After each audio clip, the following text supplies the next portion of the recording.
Ṣẹ̀kẹ̀rẹ̀ lọ bá jó, ṣẹ̀kẹ̀rẹ̀ lọ bá jó, olúwa mi ò dìde ojú The Ashen Forge.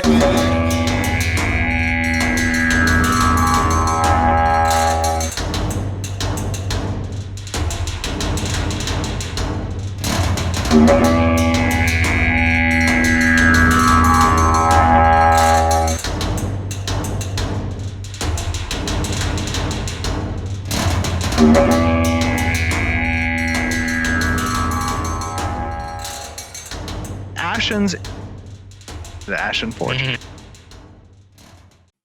Hello and welcome to the Ashen Forge. I am Phantom X, joined as always by Diggs and the legendary Neurotoxin, and we have a special guest today. Kreirian, how are you doing? Good, how are you? All right. Well, hopefully you're going to have a lot of fun. So we just had the whole caravan PvP thing to jump into, but before that, I just wanted to give you a chance to kind of tell us a little bit about where to find you, kind of how you got into Ashes, for people who might not know your content. So, yeah, so I started back in a little bit in November, so I'm a very brand new streamer. But I started doing World of Warcraft streams. I still do a little bit of that. For those of you that play, I do Farag AOTCs. I go through and I teach people how to do the fight and get the achievement. As for me myself, I've been playing MMOs since 2004. I was raised up on this. Yeah. I really only stream on Twitch. I'm working on a YouTube channel, but I have no video editing skills yet, so it's kind of a work in progress. Yeah, it's fun. It's fun to learn. I came into this knowing Jack, but yeah, so we will make sure, obviously, once we post this YouTube stuff, we'll put your channels up too. So yeah, so Diggs is actually also a big World of Warcraft person, so probably the biggest out of us here.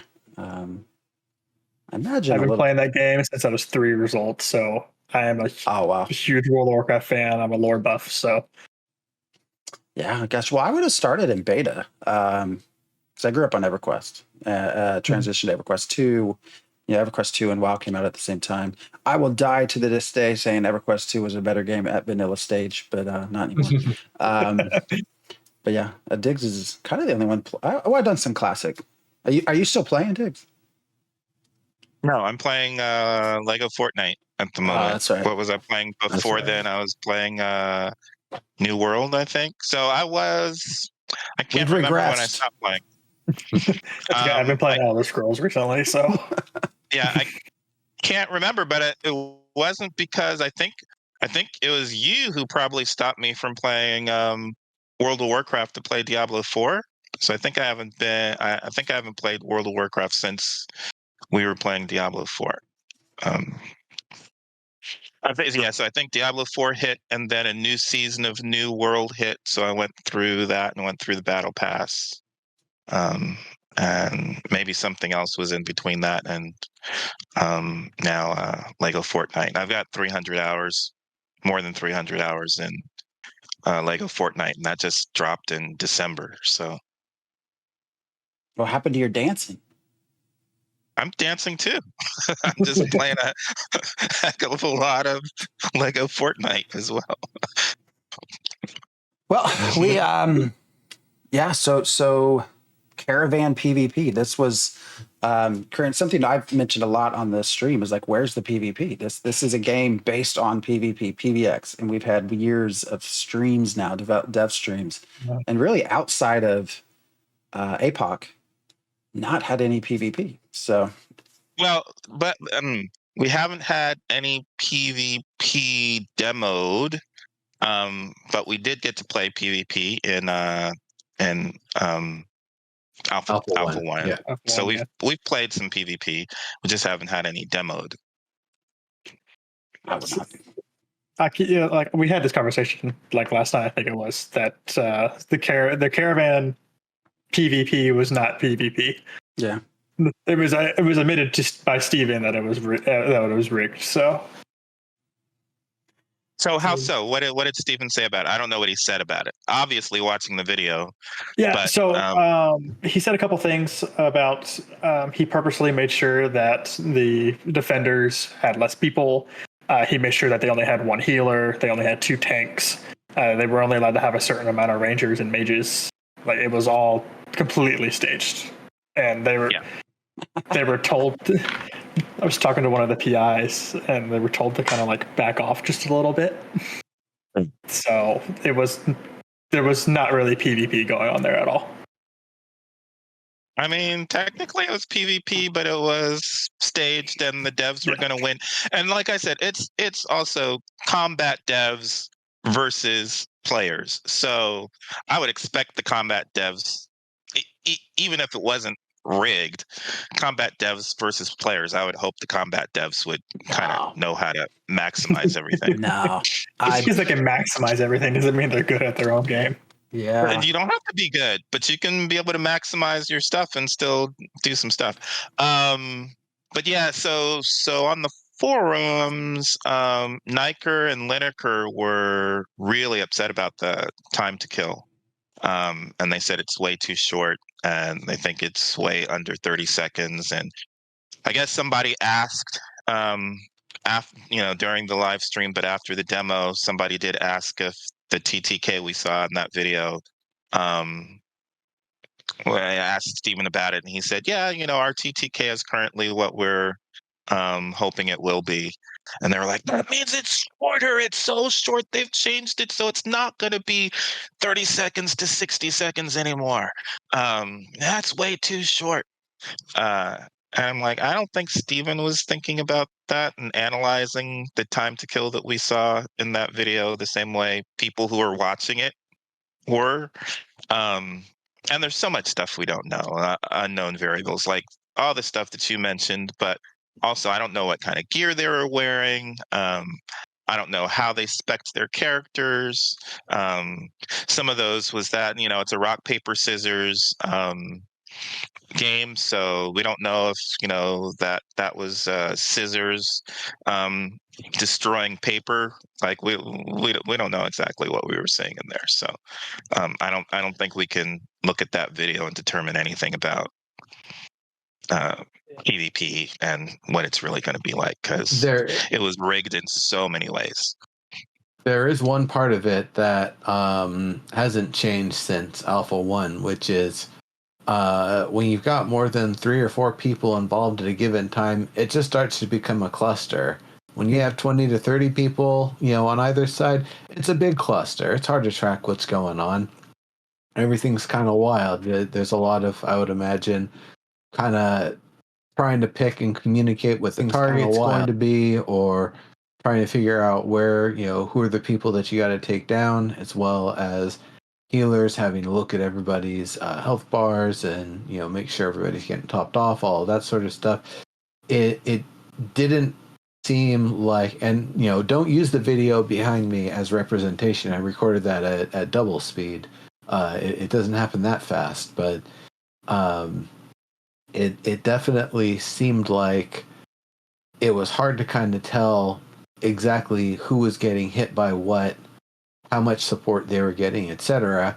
And so it was really not a video that I think did anything to demonstrate TTK and balancing, or what semblance of balancing they're currently sitting on. Yeah, but Steven said he was like this was in the realm of where they want to be. I think he meant more like on like the one-on-one type target TTK, not let's have all the Rangers shoot this one person and obliterate them. Rest in peace. Yeah, when he said that we're at where we want to be, I don't think he meant this video is indicative of that. I think he means in general, when they're play testing, that in general it works that way, but not specifically in this video, especially when it's rigged. I mean, I think if it's really going to be a PvP showcase, I would prefer to see a siege that's going to last 30 plus minutes, and that way people can respawn and come back, and maybe they will have changed their specs to like, okay, I want to up this so that I can protect against that, or I'm going to go hunt this one guy and they're a tank, so I'm going to do my specs so I'm a tank hunter now, something like that. And that would give us a better idea. But this video definitely was not one where we can analyze to see oh my god, the PvP is going to be like this, because it was totally rigged. It's hard to tell at this point. So, and I'm just. It would have been horrible if the devs kept getting killed, and we'd have to wait for them to respawn and come back, and then try to win, and then they could show us the stuff they wanted to show us about the caravan stuff. I mean, or just having to use cheats. Well, so Steven said that this whole process, I think they said something about taking like 10 hours trying to do all of this. So the video, the pre-recorded thing that we saw, is a whole bunch of clips that are put together. It's not one seamless thing. Because there's many notes where you see that like Steven opened one of the crates midway. So if you watch at the beginning of the video, you see that he has 3 of the medium crates, but by the time he goes to turn everything in, he only has 2. But he also has more stolen commodities inside his thing. Also, during the times when they're switching cameras and stuff, all of the original defenders and stuff were able to run back into their positions and stuff. So them coming back for the fights was also like scripted events. So we don't even know how fast they can respawn and run back. Yeah, it didn't look like they were coming back on mounts like as a coordinated force or anything either. Yeah. I still just, for me, I don't really, if it's a short TTK, that's fine. Like, my question is, how far away do you spawn? Like, how easy it's to get back to the fight? But again, well, it's just Phantom, respawn point in the world. Wait. I got to respond to this. That's because Phantom does not care whether this is an RPG. He just wants an MMO. But for an RPG, there has to be enough time that your players can synergize with their characters. You have to with the other characters in their group. It's an RPG, which means you should be working together, and you have to be able to. TTK can't be so short that somebody just dies and you aren't able to look over and say, "Okay, I need to do this in order to help them."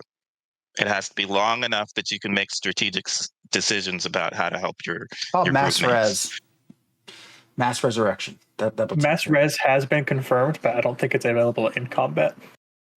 Come on now. I mean, even if it is, I wonder what the limitations are going to be. Like, do you die and you can't cast it again for 24 hours? Can you not be rezzed for like 10 minutes? We have no answers on that. All I know is that exactly. Steven has said yes on mass res. He's definitely confirmed it. Yeah. See, I just want to know the trade-offs. Even Ombois, I like fast TTK. Ombois does not like RPGs either. He wants a meow. He does not want an RPG. This isn't a turn-based game, man. It doesn't have to be turn-based. It has to be slow enough that people can make decisions, and not fast enough that it's a action RPG or a first-person shooter. It has to be slow enough that you can make strategic decisions, and fast enough that it's not boring. Like, what's the other game that you're looking forward to where you just go? What? I don't know. What's the other game that you're looking forward to? What are you on tonight? Is it Pantheon? Is it what's the Pantheon? No, I'm the one that's Pantheon. The one that's supposed to be like EverQuest, where you watch them fight and they just go. But that's where you're getting your time to synergize. You definitely have time. That's why I said it. I know. There's a sweet spot. There's a sweet spot. There's a sweet spot. All right. Well, we can move on. I gotta ask Kreirian. I think there's a little pre-show discussion. We kind of brought up boats. What do you think about the lack of boats on rivers and waterways that aren't kind of the open bodies of water? I think it's just solely dependent on like what location it is. I didn't understand that question, so can you clarify? Oh yeah, that question let me kind of back that up and give a little preface to it. So the statement that was made is that ships, big boats, are not intended to be used inland. They're only supposed to be used out at sea, launch out from shore to distances unknown, but they are too large to go in the small waterways. So all waterway transit is going to be limited to swimming, using a mount that's got some swimming capability, and rafting along with the caravan. So you won't actually be able to use attack boats or use like canoes to deploy out and chase after a caravan.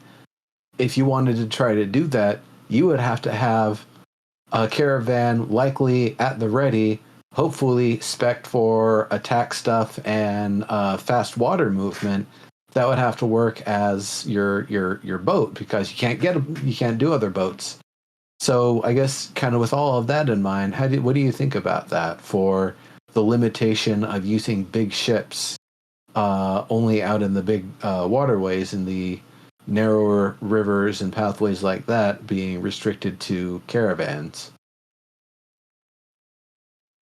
From like a realism standpoint, how are you going to fit those? Like, how are you going to fit the big boats into the river? Right. I mean, at least from my point of view, I think it would be more of what is technically feasible. Because like you can take your boat out into the middle of the ocean, and then yes, like I mean, in real life, you can take your boat up a river, depending on how big the river it is. But you're not going to be able to take that boat very far up said river going inland. So I think it's just kind of, because I don't think that's the end all be all. So I think there's going to be like larger passageways and stuff that you're going to be able to use the ships on. But like the smaller like streams, the tiny rivers and stuff where you would use your caravan for the raft and stuff, I think that's fun. I would like to see like where you said a canoe. I'd like to see something like that being able to be made. But I don't think that's going to be too much of an issue. And I suppose also on that subject, what do you think about just PvP and the caravans and combat out on the open waters in general? Is that something you think is intriguing? Like if the crates are just kind of floating in the water afterward, you can still pick them back up with a different caravan that's been deployed to the riverways. Does that seem like a fun, interesting, compelling sort of loop? Does that seem maybe a little cumbersome? Maybe something that people will kind of have to specialize in? What are your thoughts on that? And do you have any interest in it yourself? I'm interested in caravan PvP. I like PvP, so I'll be doing it all, to be honest. But at least it looks like that they sped up the amount of time for the caravan to actually arrive and everything. So it looks like there's going to be a lot of downtime. So I think they need to find something for like the players to do within that downtime. Even like on the open water and stuff, because if you're waiting 5-10 minutes for your caravan to show up to pick the stuff up, you're just sitting around waiting. And personally, I don't really like the system where you click a button and you can just instantly transfer everything over. I think the attackers and stuff should have to like physically pick up the crates and then move them into the caravan, which I think would make the water thing interesting, depending on how they do like encumbrance and weight. I don't know. I think we need to see more. I don't think everything that was shown was enough. I agree. And so that's ships. That was large ships, but we might still have personal boats on rivers. What's the deal there? No, didn't sound like it. He literally said only caravan rafts. So really, your two options are going to be water mounts, or or I guess you could pop your own caravan in and go chase them. Then it's if you have one ready. I mean, if it takes 5-10 minutes to spawn in, then there's no chasing. You're just swimming after them at that point. Yeah. You know what I'm also thinking? Like, what about the people that have a caravan of like 10 caravans in a row? The process of putting that train in a water, that's like going to take forever. because you can only enter, like you're probably going to have limited area where you can actually spawn that wharf, and you can Well, they only said do they one. only wanted the beaches done, so if you can only Yeah. do it on the beaches, that beach was not big. No, and if you have 10 caravans and trying to get stuff somewhere, I mean, you could probably sit there 30 minutes just trying to get I don't know. everybody in the water. I don't know if Yeah. I would quite call that a beach necessarily, because I think it's smaller than what I would. I mean, the area where you can do that is kind of smaller than what I would call a beach, um, but they are kind of pigeonholed so that you can, along a river, there's only certain spots that you can get them in, which is good. And they said that that's in order to allow players to be able to anticipate where that might happen, which means if you've got 10, I don't know, and you've got to wait, people are likely to find those stragglers, right? The ones that are like fifth and sixth and seventh and eighth, they they might have a lot to contend with as they're waiting for their caravans to spawn one after the other. The intention could also be that the conversion over into the raft and stuff is made for like smaller groups of caravans, and they're imagining that like the long convoys and stuff that you're going to be having is on like dedicated roads and bridges and stuff to where you're not going to have to do that. Yeah, and that's one of those things that they've talked about with the season system. The idea that as seasonal conditions change, your routes will come and go in various ways. So it could be, we got to get this caravan going now, because if we wait, 4 more hours, the season's going to start switching over and we might be locked out. So that's kind of an interesting sort of risk to have to deal with. Using risk versus reward is the thing. The idea that if you are going to do dedicated roads only, those routes might change. They might also change for the better. Maybe one of the riverways is frozen over and you can just go straight over it. So that'll be interesting to see how they implement that. But that definitely adds to the kind of the bigger world scale logistics sort of stuff that they've talked about. I am disappointed that we can't take boats, though. I have to say, just from a pure exploration perspective, because it is such a large world and there are so many rivers running through this, that not being able just to get into a boat and sail up and down the river is a little bit disappointing. But I also imagine there's some technical stuff with bridges and with, we don't really know what types of items ships yet will have on them to damage other buildings and other ships. And I'm sure there's also a desire to not let a full flotilla go upstream and just blow everything up in the way. I don't think ships are intended. You're not really intended to be able to travel faster by river than you can by land. So I think I didn't say that's why faster. they're I just going would like to put a boat in the water and go traveling down the water. Well, it's to. You like, can do that on a mount. what That's I my feel, point. They what don't I want you fail to traveling see, faster than the mount.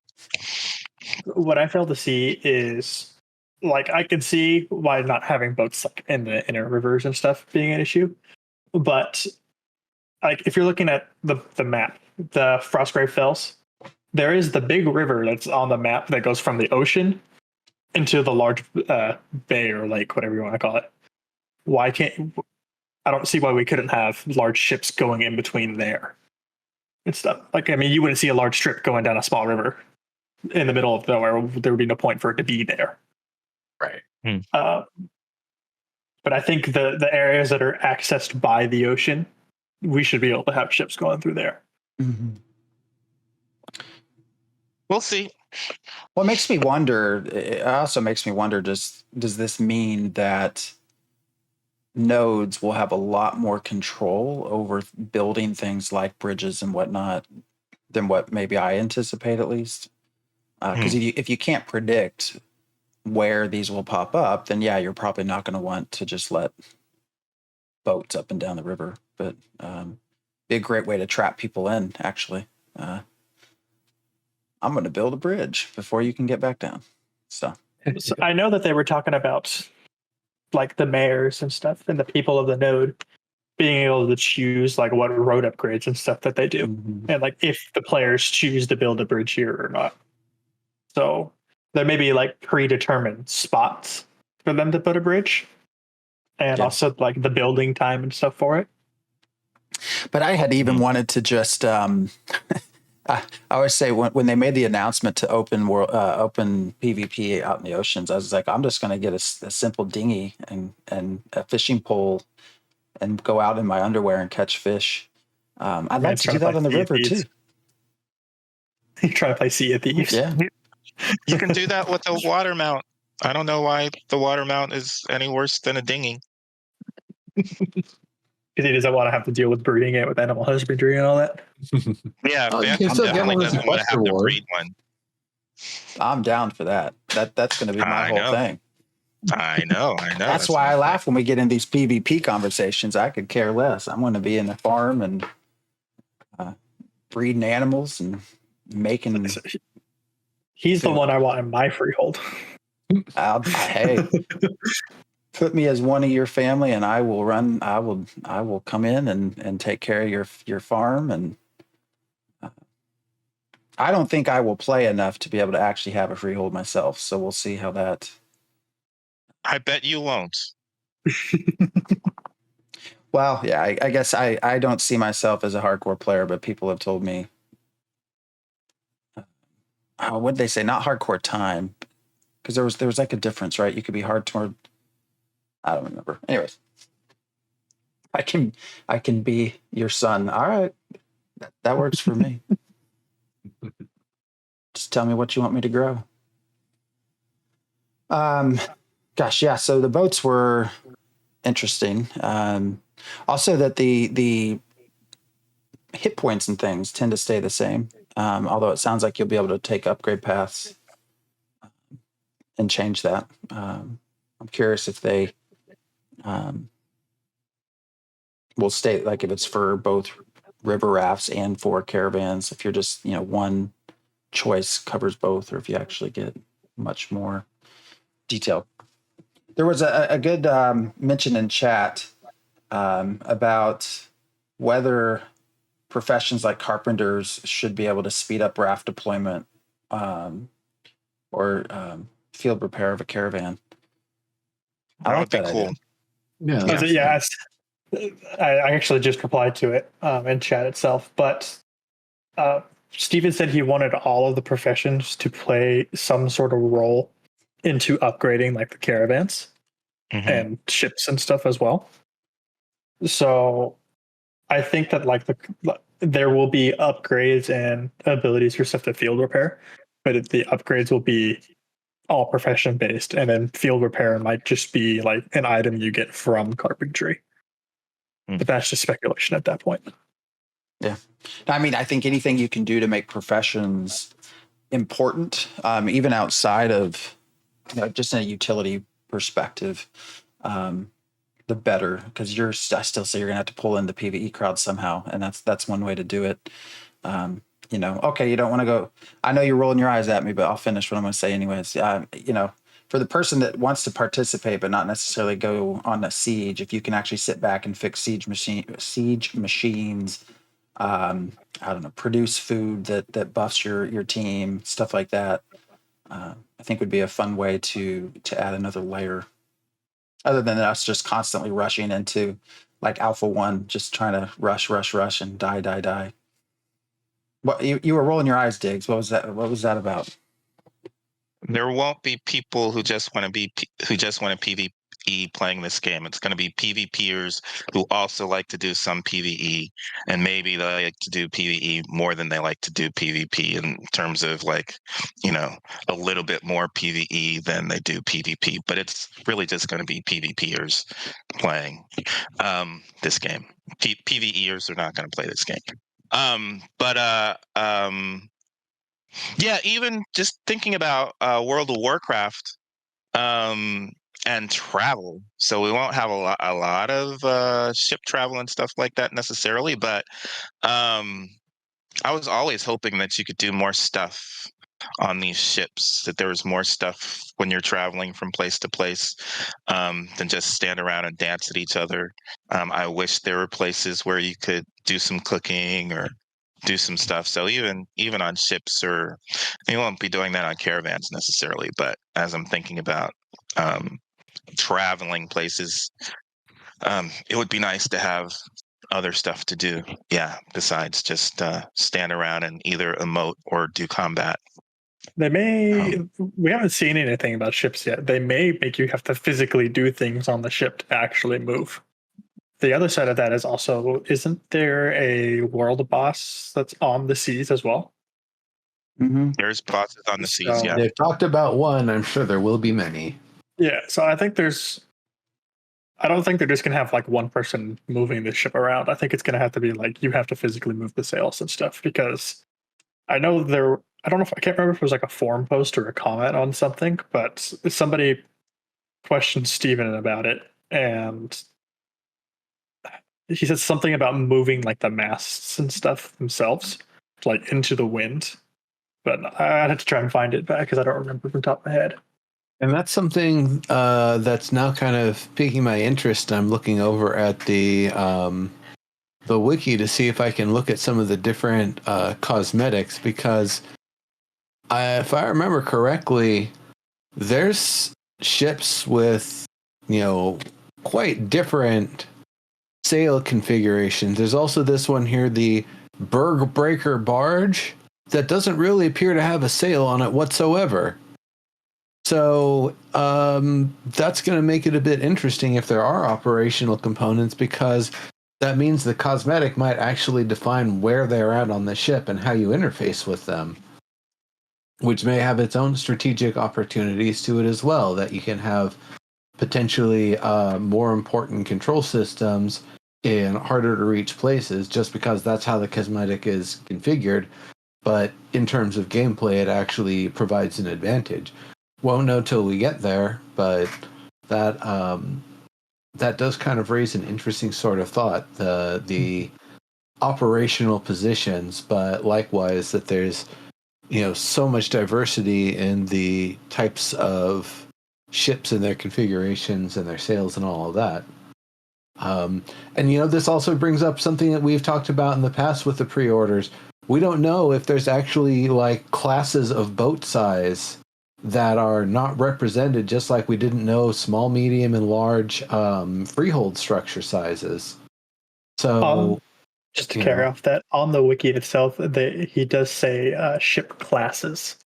Ship classes. Okay, so then there are categories to them. On the wiki, it says it's divided between small, medium, and large. Okay, so that makes personal sense. vessels, frigates. So personal vessels, solo and personal content grew 1 to 3. Frigates group content, group size of 8, and galleons is raid content, raid size of 40. Gotcha. So I do kind of Maybe want to it's sink also- some galleons. We know that Join the raid group. potion launchers will be on ships, acting as kind of cannons, magical cannons. Has me wondering about stealth capabilities. Can we create a stealth ship? And then that has me thinking back to caravans. Can we have stealth as one of the upgrades that we put on a caravan? I wonder. yeah, the only attachments we've seen for caravan is the healing and the knockback. So I would not be They're not gonna- surprised if they added more.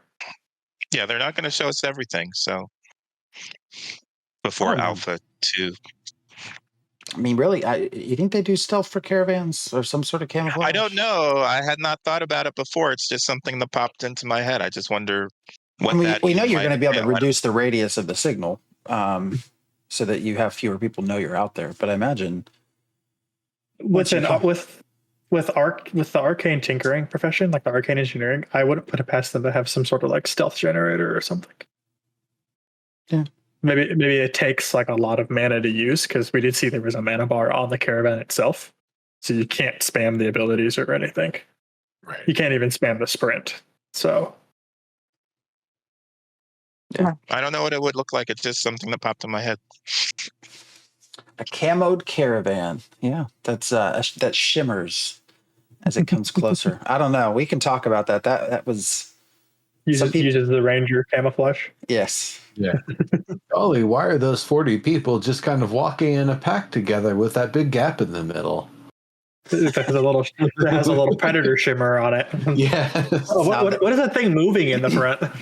They all have the ranger secondary so that they can camo themselves. Yeah, what is that parade over there? Yeah, they're going for like a world boss, but they're leaving the center open so they don't get like bombed or something. I really do wonder how many of these we will have going at any one time. You know, it I don't know, the amount of people it seems to take to guard, to attack. You know, if you're a really good team of what do they call them, highwaymen or bandits? I don't remember what they call bandits. them. Both. If you're a really good team at that, I could see you maybe having some really good success just wandering the roads.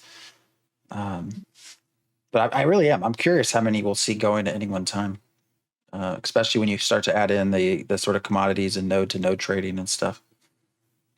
You also gotta be careful because if you're known to be highway robbers, everybody your name's gonna get that. People are gonna know you. Going into town may not be the best thing for you at that point too. People are going to know anyway, depending on how high up you are in your bandit progression. So I'm sure that's going to give people a reputation. And, you know, what's good for one node can be bad for the other. So you can be, it can be great for your node that you're a great bandit against another node. I mean, yeah, I guess if you're a privateers but you pay tax to the king, then it's a-okay. Well, I mean, the point is that you should be raiding other nodes to stop them from progressing. There will be probably every week the 5 castles are going to be trying to upgrade their little side nodes so that they have better defense for their castle, and caravans are a part of that. So there will be those going on. There will be at least 5 going on during the week, trying to lead up to that one node siege per castle. And then you have the big one, you know, once per month. So we should have some caravans going on regularly, just for the castle ones, and then, you know, however many nodes need theirs. And I would imagine the regional, mayoral, those sorts of ones will have a whole lot more defenders. And I would imagine the defenders are going to have a more guaranteed payout than, I'm just going to sell all of this stuff and walk away. Thanks! As Steven did in the video there. Because other than potentially the experience for bringing that caravan of stolen goods back, we didn't actually see any evidence of a material payout. So I would imagine the ones where it's more like sanctioned and by contract would at least have a little bit more guaranteed rewards to them as well. Maybe, maybe not. What do you mean by material payout? Like, you talking about like actual resources or cash? Yeah, not just experience and rep, but actually getting, yes, gold, resources, equipment, you know, whatever it may be. So I know. Did he get gold from the black market? Did he get gold from the black market? Oh, he did, but he didn't give silver. It to anyone. Yeah, he sold, you know, stuff for silver, got however much, but I think that's going to be an interesting aspect of like the attacks and stuff as well, because at least in that preview, nobody else got anything other than Steven itself. So I don't know how they're going to do like the whole cut system or anything like that, or if they're making it to where your bandits and stuff are all just going to be like on the honor system at that point. Well, that's exactly what it is. Honor among thieves or no honor among thieves. Are you just open all the crates and stuff right then and there and take everything you can run back with? Or are you actually going to suffer somebody going and bringing their caravan, loading it up, defending it, bringing it back, and getting question mark rewards for it? I think a lot of people, just randos joining, are going to opt to open those crates quicker. Mm-hmm. There is no honor among gamers, especially no honor among PvPers, which is why I don't enjoy PvP. So It is two interesting questions in the chat. Like, yeah, so if I join, I get assigned, hey, you can attack. I do, but I'm not part of the other 15 people that are actually in a guild or something. And I just do go up to the crate and start opening it. I imagine that's a license to like kill me. Like at that point, kick me out of the raid. And I can't kick you out of the raid. It's an event-based raid. Yeah. well, I mean, once it's done. So if I've, because it's done, right? That the caravan has been. I don't think it's done, and then it's just a free for all. I guess that's a good question. Is when is it actually done? Is it done when the items have been picked up? Is it when does the event actually end? Because I can imagine what might happen to just random people, coming in and opening the crates, and then you not only lose what's in there, but you get less. So, which is another thing I kind of find odd. But that was another thing. Like when you for a caravan at default state left abandoned for 10 minutes, it automatically defaults to a wreck at that point, doesn't it? And everything just spews out on the ground.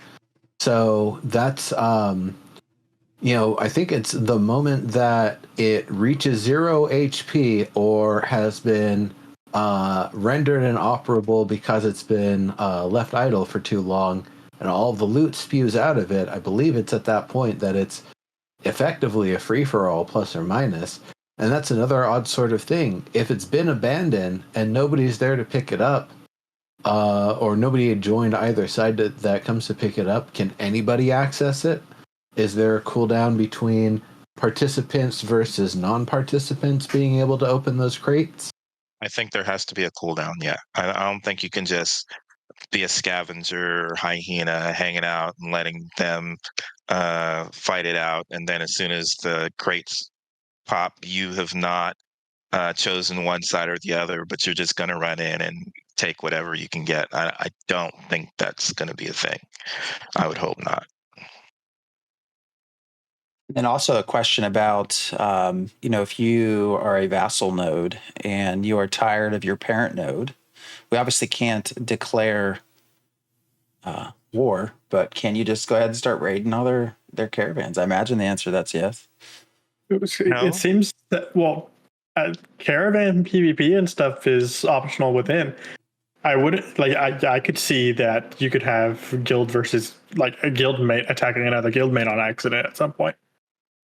There's nothing that's stopping them from doing that. You would not be able to do a mayoral. You can't attack your own mayoral caravan, obviously. So if it's personal, maybe I don't think you can do citizen versus citizen. So I think you have some limited options there. I think it's something we'd have to test. Because I know you.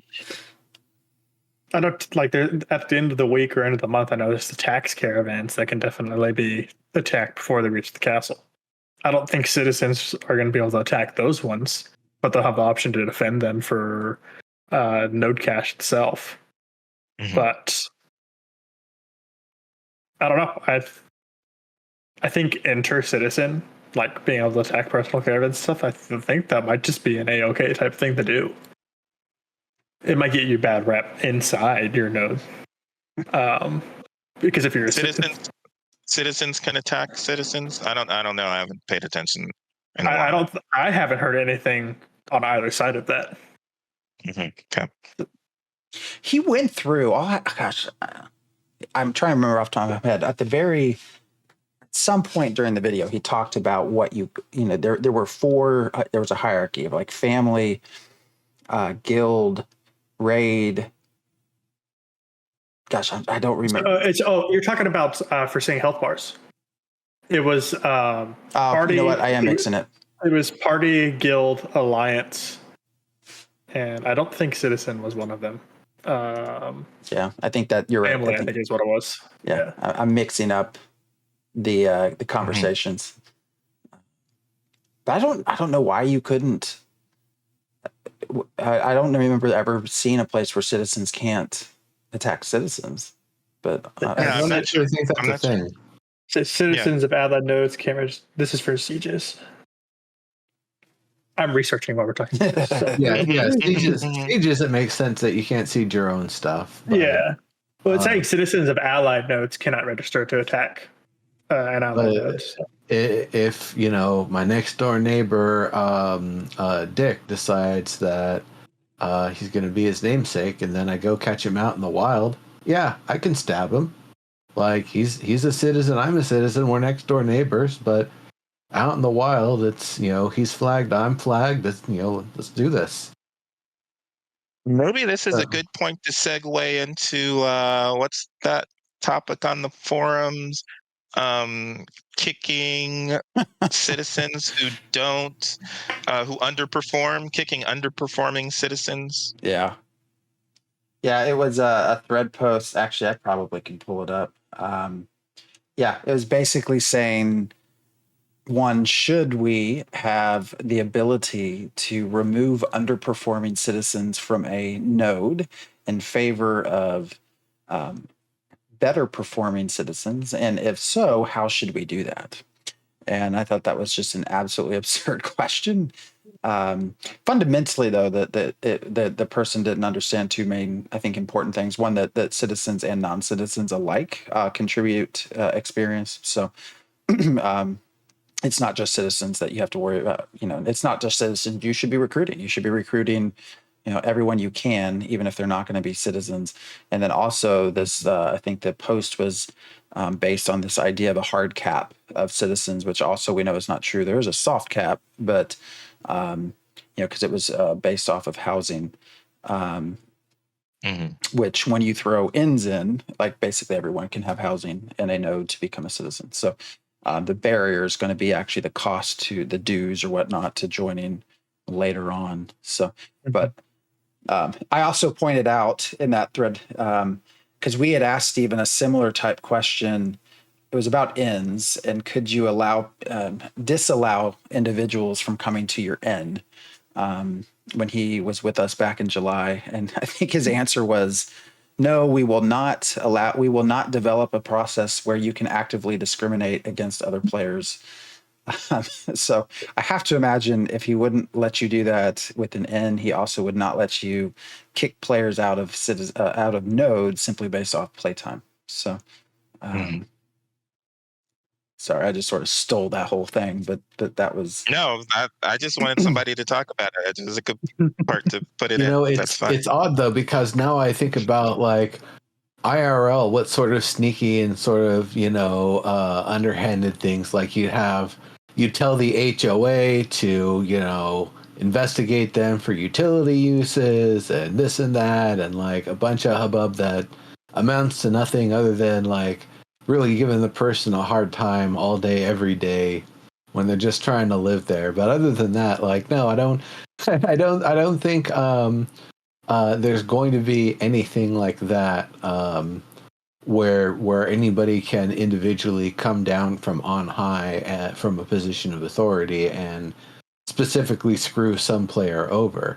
If it's something on like a larger scale, like this group of players is depending on a certain structure to be built or upgraded, and you instead get it demolished and build something completely different there, yeah, they're going to be pissed off about that. But apparently you had enough backing from everyone else to be able to pull it off, so you got some support. Unless you did a mayoral decree, or if you're able to do it that way, but then you're ruffling feathers and wasting resources. Mm-hmm. And that's still not just targeting one individual person saying you're out of here. Hit the road, dick. Well, and the answer to this was taxes. If you really wanted to push people out, taxes. But there's we talk so much about player versus player. There's also NPCs, and we know there's a happiness factor related to them. I have to imagine part of that will be built in on taxes and things like that the mayor chooses. And if you raise your taxes to be high in order to kick out one or two of your citizens, does that actually end up really kicking you in the ass, because now you have all your NPCs also pissed off at you, not doing things. Now your blacksmith no longer wants to produce like they did before or something like that. I also think as a mayor, a good mayor is going to be able to recruit citizens and non-citizens alike, and keep that. I think that would be the obvious goal for everyone. So there are perks for. I think there's also some reprisals for how you are progressing on your bandit path or your defender path. So there are some kind of perks associated with that, and then we'd also have to see how the Thieves Guild is going to interact with what services those provide. So I have a question though for Kreirian. When did you start following Ashes of Creation, and what hooked you, and what are you most excited to participate in? So I've been keeping an eye on Ashes since the Kickstarter released, but I've really only actually started deep diving into it about 2021. I like the idea of the node system, but what really getting me is the fact that there is the whole open world PvP concept to it. I was really excited for when New World was originally announced coming out. I got into that. I did the alphas and betas and stuff, and I absolutely loved the game when it was open world PvP loot drop system. And then they did a whole 180 and turned it PvE, and it went to crap. But that's a whole nother story. So I'm excited to have another game that has that type of aspect. Okay, cool. So I want to go back. Well, this is a good question. Actually, I kind of wanted to ask something. Kreirian, did you get a chance to play Alpha 1? I have not. Okay, so I am an Alpha 2. So I'm cool. Excited to start testing and stuff then. Also heard the NDA is dropping then too, so I'm going to be suicidal and do a 72-hour stream on that one. Well, might as well while you're young. While I can, yeah. Yeah. Last time I did a long stream was... yeah, it's going to be a long one. Yeah, 30 hours for my 30th birthday. That was a while ago. I don't think I can do 40 for 40. I'd have to start planning now. Kreirian might be 30 by the time this drops, though, so... Don't say that. Don't say that. That's like 7-8 years away. I don't want to think about that. I mean, it's been this long. We can wait a little longer. I haven't been able to find it. I think it was on the Ashes Discord, because we've been doing this since 2016. Is that right? I don't know. Kickstarter was 2017, I think. Yeah, we started towards the very, very. I think we actually. We started at Kickstarter. Yeah, so it would have been 2017. Mm-hmm. Anyways, someone posted in the Ashes Discord a picture side by side of us when we started Ashen Forge back in 2017 versus now, and it was just oh damn, my soul left me. Wow, we have aged, and this game is still not here yet. Yeah, made me sad. But so 2030, yeah, that was the joke, because Diggs had mentioned that during our interview with him. It was a compound question, but had said by 3030, and Steven didn't actually address it. So it was oh, okay, so 2030 is the actual date. That's a joke. Didn't they say something about wanting to get it in 2 years from now? Have it out of 26? Maybe. Which continent? I mean, again, They're keep in hoping. mind it's been 3 years between Alpha 1 and Alpha 2. Well, and I Yeah. think Alpha 2 is going to be long too. I think, I'm saying. yeah. I mean, when you look at even, and I touched on this last week, when you look at, gosh, they even said really in December that PI and Alpha and the Alpha 1 folks, Leader of Men, Braver of Worlds, would be maybe getting in some spot testing in December. And that didn't happen, which is fine. None of all this is fine. Like, I'm not angry or anything, but then also we're now into February and they just had a 10-hour session with PI, I think is what they said, was 10 hours to put that video together. Still no one else. So like, okay, are we going to get to March, April before? Because you know what's going to happen is when all of the Alpha 1 folks get in, you're going to find a lot more stuff that needs to be fixed. And Steven's going to want to make sure all of this looks as best as it can, even though it's an Alpha 2. So I'm still sort of, you know. I'm just happy that Alpha 2 is going to be rolling. Yes, When? although I still think October is my opinion. You mean roll? It's going to continue. It's going to be. Yeah. It's continuing. Yeah. But I do think Alpha 2 is going to go solid year to 2 years, somewhere in there. At least.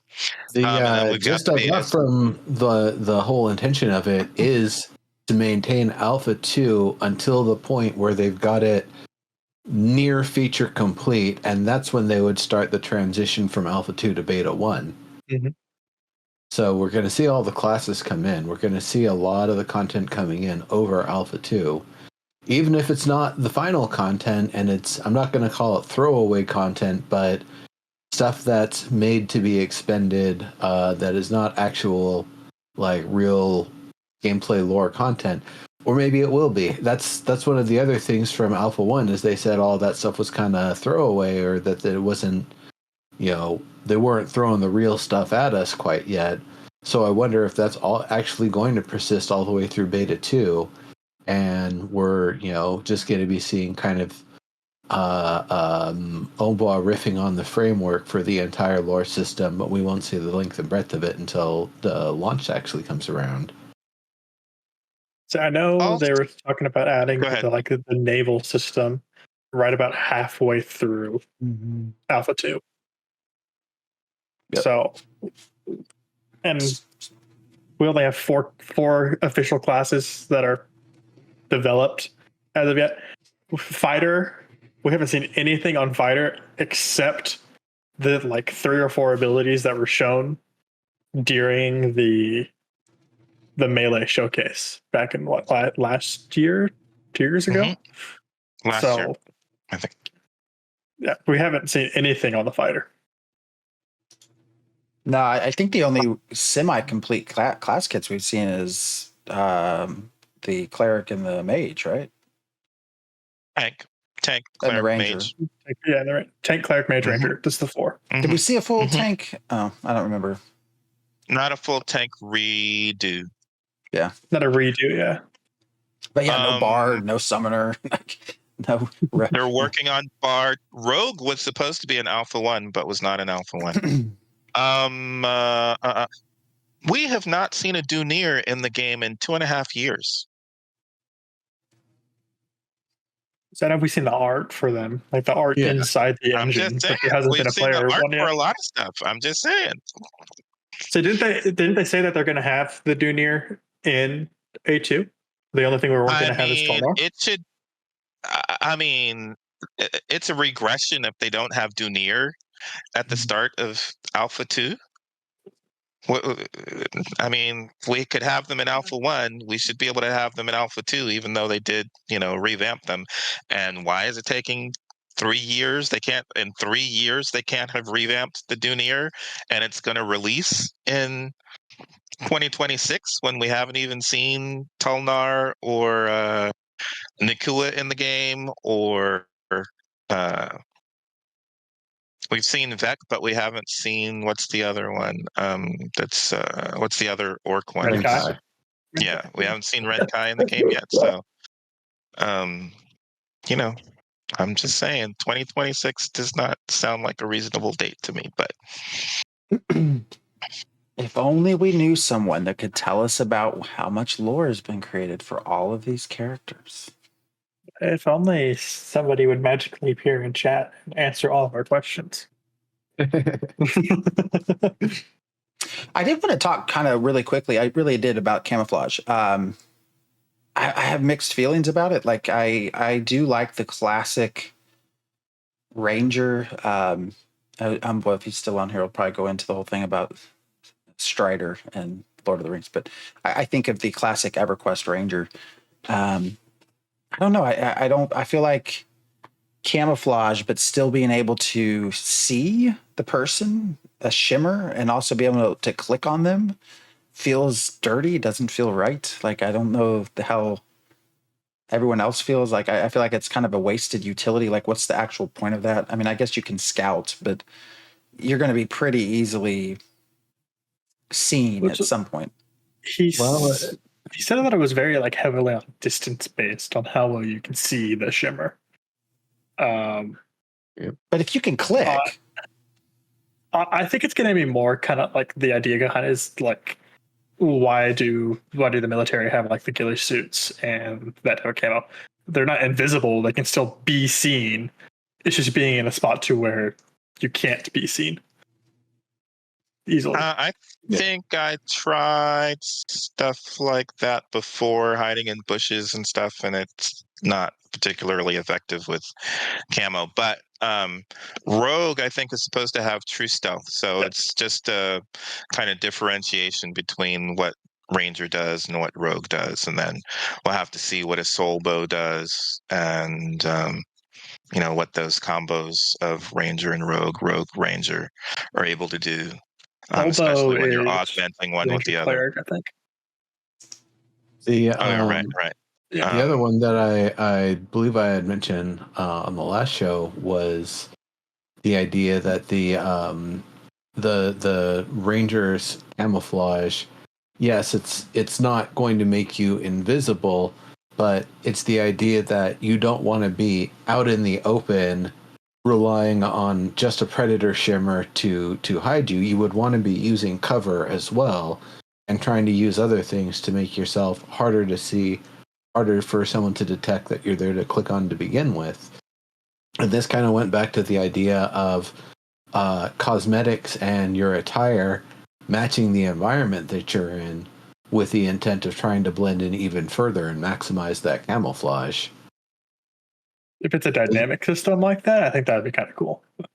Well, even if it's like just being brown and green in a forest and being in camo mode, you just might not be as easy to notice as, say, if you were wearing the Lumilycan stovepipe that's got the big purple mushrooms on it. You'll see from a distance.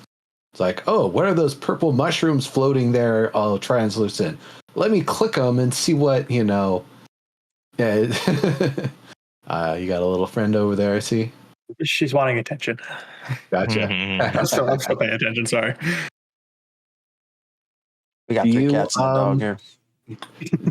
When you do coordinated PvP stuff, with guilds and whatever, do you have like outfits, uniforms? Do you have your matching colored tabards going, or is it kind of more free for all? You don't rely on how you look to be able to discern each other on the battlefield. I think it depends on like how they're going to have their system working. Like with the group system and stuff, everybody's health bar changes. They go green rather than red. So at that point, I don't think needing to have the unity on the tabards and stuff is going to be an issue at that point. I suppose just as much as like being able to sort out, because again, with the kind of cluster that the battle was that we saw in the video, without seeing name tags, it'd be hard to kind of tell who's actually a part of who, especially when it's moving so fast like that. So I wasn't sure if that was the sort of thing that like you folks try to emphasize in your gameplay, or doesn't matter so much because you got the other systems. I know when Stephen was talking about the health bar system and like people part of your alliance, you can actually see their full health bar in the numbers rather than just the chunks. So even like if you're doing like a massive like full scale battle with multiple guilds and multiple parties, because of that, there will probably be some sort of indicator, or you just might not be able to attack them at all in that scenario. Right. Uh-huh. Yeah. I think it's not just from an attacking; it's also communication and seeing what each other are doing. Yeah, Again, you want a to be bit of able to that see. too. Again, hopefully, you'll be able to synergize your attacks with the other players in your group, and you want to be able to see who's doing what. So with But the I health suppose bars, the label system will do a lot with that. The health bars and the labels over people's heads, the name tags. what do you think about just getting rid of health bars? That I've also seen that as a idea. Of course, the response I think that was maybe in the forums, and the response was, "Well, hey, you probably can turn them off if you want." And it's like, no, because everyone else will have them on. I don't know. Man, Obviously, you have to have health bars in a RPG video game. Why? I mean, not technically. You tell me why, Phantom. Why would you have to have them? I let Phantom do Well, it. you can have them. Think it through. Do you have to know everyone else's? Obviously, you have to know the health of people when you're in combat in a video game. How would you detect the health of your opponent in combat? You wouldn't. That's what I'm not saying. I'm advocating this, but the thought is you would damage them until they died. That's not that is not how combat works. We could Any take kind of D&D. combat. We could take D&D as an example. You don't know the health of the monster you're fighting. Yes, you can see them getting bloodied, is what the term. If it's below half, but you don't know. What kind of feedback is your DM giving you about the status of the health of your opponent? Visualization. They've got to be giving you something. So what is that going to be in a video game? That's what my question is. I don't know. You could try and chop someone's arm off. Or there's an option. Right? What about so if they can, when they get to a place where you have enough visual cues from your opponent that you don't have to rely on a health bar, sure, but I don't think we're there yet.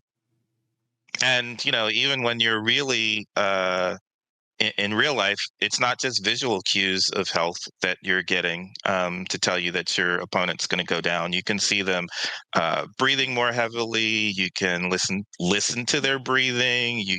There's all kinds of cues that your five senses are giving you about when your opponent is going to die. And if it's a D&D game, then your DM should be providing that information to you. But in a video game, visualization is going to be the best method of doing that at the moment until we get to a place where we can get more information to hopefully our five senses that's allowing us to be able to determine the health of our opponent. Because in the real life, we've got so many little tiny cues that are coming from all kinds of different senses, even with our own bodies, where fatigue and breathing hard and all kinds of stuff, feedback that we're getting, dizziness, all kinds of stuff that we're getting. So the easiest way at the moment to do that in the video game is through bars and meters and numbers. Wow. Bob Irby on YouTube has said Mortar Online 2 does have large fights without health bars. So I'd be curious to see how that works. And I'm not advocating for it. I'm just saying. I know. What kind of game is that? What's the name of it? Are you Mortal Online 2? PvP. Yeah, okay, keep going. I mean MMO. No, what? You're wanting me to say if it's an MMO, RPG or not? Of course. Well, yeah, they can role play. I'm sure role playing's in the imagination. So that's not what an RPG is. Not just about character act. I don't want to have this conversation anymore. I do wonder. Sorry. He didn't. Oh, you're good. He didn't mention anything about mana, right, or whatever that. Maybe they don't call it mana. Whatever it might be. Mentioned health bars not being seen. I assume You can't see enemy casting or enemy mana.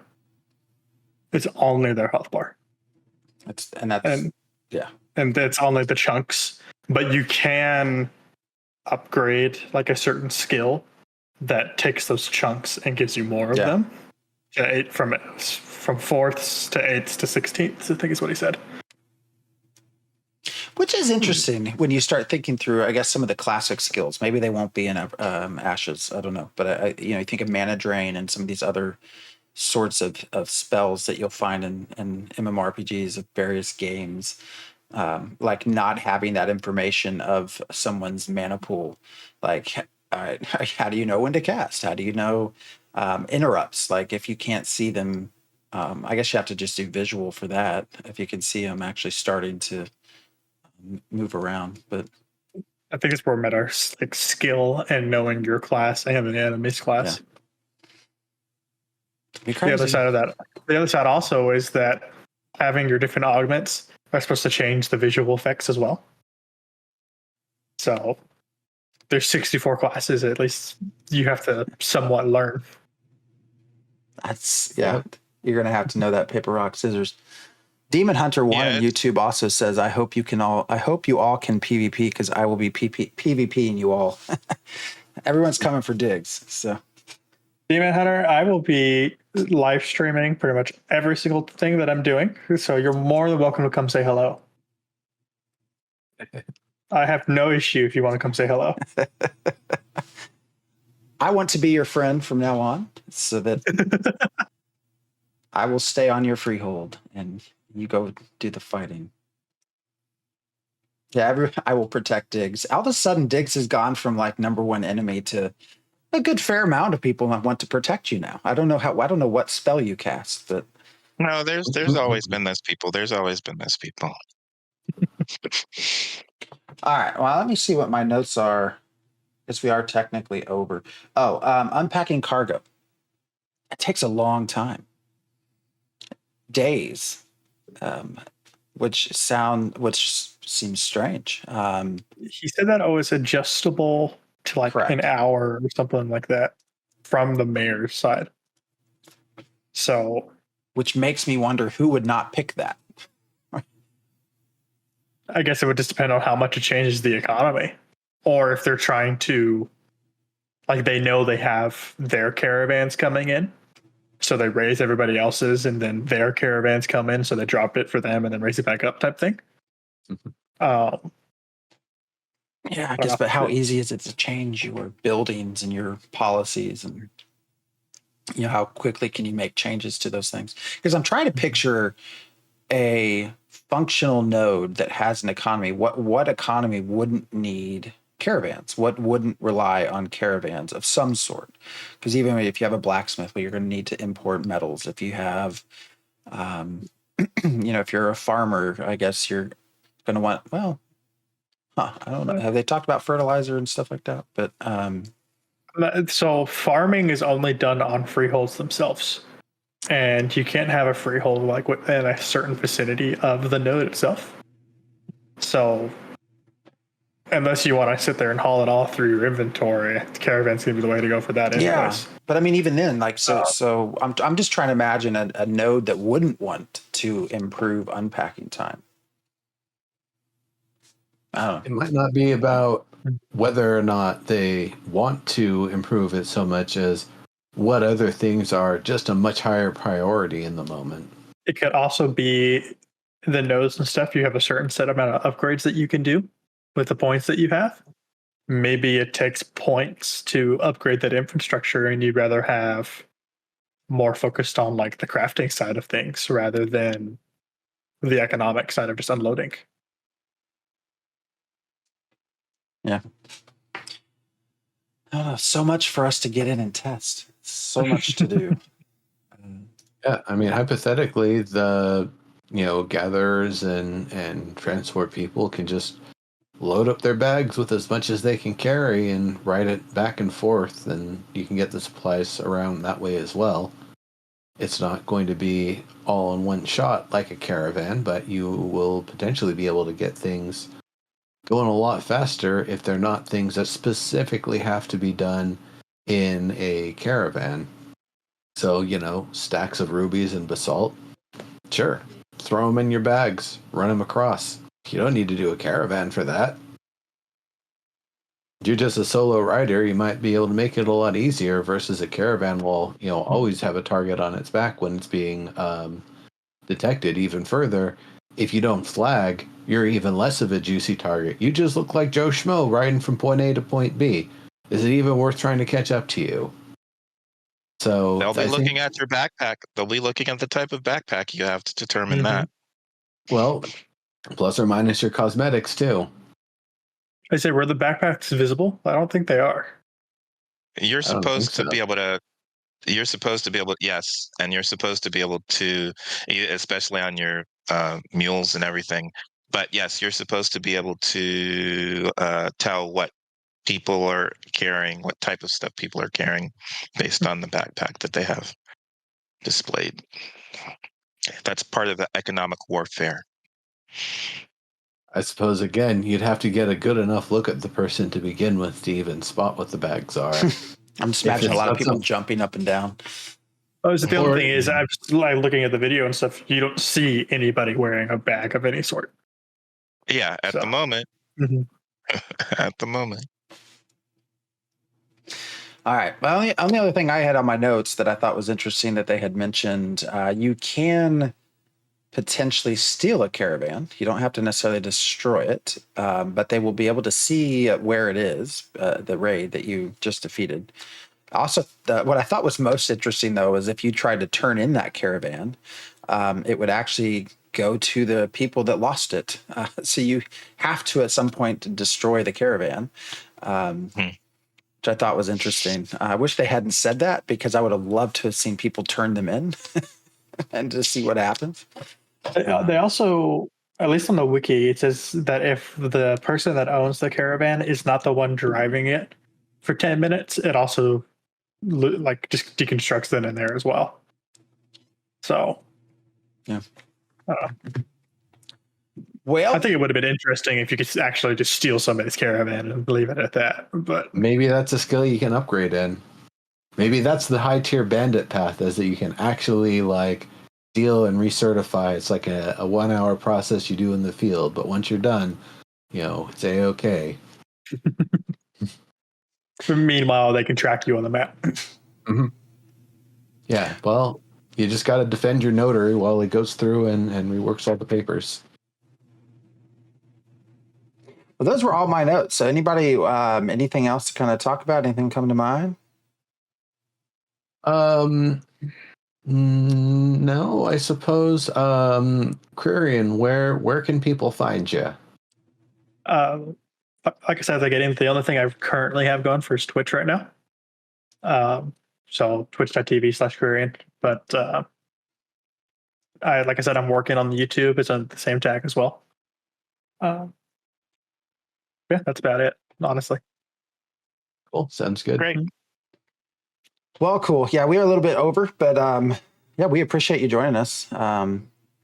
Hopefully this has been fun, and you are always welcome to come join us again as well. So actually, I had a lot of fun, and thank you guys for having me in the first place. Yeah. Mm-hmm. Good having you. I think people get tired of hearing just the three of us. So yeah. I think people are more interested in the fact that somebody here apparently likes PvP. Yes, that is true. People like PvP here. Who? It's a competitive PvP. Yeah, I mean, I even said in chat when we were talking about the health bars. It reminded me back in the Planet Side 1 days. Oh, you mean if I take off advanced targeting and I just rely on the bullets to kill the people, I don't actually need to know what their health bars are? Cool. Well, then I'll run one more mod that I can, have a better advantage with. Fantastic. Yeah, I like PvP. Caravan PvP is one of the types of PvP I like. So Caravan and Siege PvP is right up my alley. I think like PvP. Siege PvP and Caravan PvP. I'm a PvP sometimes person. I just don't like to be on servers with gamers who have no honor about PvP, and you know, I want to be able to choose when I PvP rather than other people choose for me. So I don't like non-consensual PvP. Actually, I abhor non-consensual PvP. I think that Alpha 1's going to be a big testing stage for the corruption system. And we're going to be seeing a lot of like buffs and nerfs to that system based on how players are. Yeah, that's irrelevant at this point. So, for me. Yeah, the corruption, I don't know. We'll see. That's also the one big thing that has yet to show its face. Well, no, we saw corruption. Steven got corruption. Yeah, Well, that's right. He got it, but nothing really became of it. So. He got the icon. Yeah. So. But did he like instantly purge it too? Yeah. But yeah. I don't know. I'm not sure on the whole. Like, if you're out in the open world, you attack somebody. If they attack back, then they're combatant, and there's no corruption. Because also with like the loot drop scenario, you go out and you fight somebody, and they don't fight back. They're losing 40% of their resources, and you get corrupted. But if you fight back, you only lose 20%, but they don't get corrupted. I'll lose an extra 20% to put a red tag on you, because I'm also making anti-corruption bows, and I'm hoping that they'll help with the PvP and the bounty hunters. So you kill me, you get a red name on yourself. Great. People are buying my bows to kill you. Win, win. It also depends on how hard it will be to cure your corruption based off how many kills you have. Yeah. I don't know. I'm not sold on corruption entirely yet, but we will see how it works. See how it goes. I'm a lifetime sub, so I don't care one way or the other. I'll be playing until I decide not to. I came too late. It's the one good thing that I chose to do. Recently upgraded it too, so that Diggs can be an NPC in the game. Hopefully, making pancakes. Batter. Yes. just batter, not pancakes. It's pancake batter that is the point of contention, but yeah. Yeah, and if we can get Onwada to give you some lines, that would be even better. So. Yep. All right. Well, again, Kreirian, thank you for joining us. And like I said, hopefully we'll see you back on stream with us sometime in the future. And yeah, thank you everyone else for hanging out with us tonight. We will be back next Sunday. At least I don't think we have any reason not to be. So yeah, this has been fun. Everyone have a great week. And see you next time. Hello.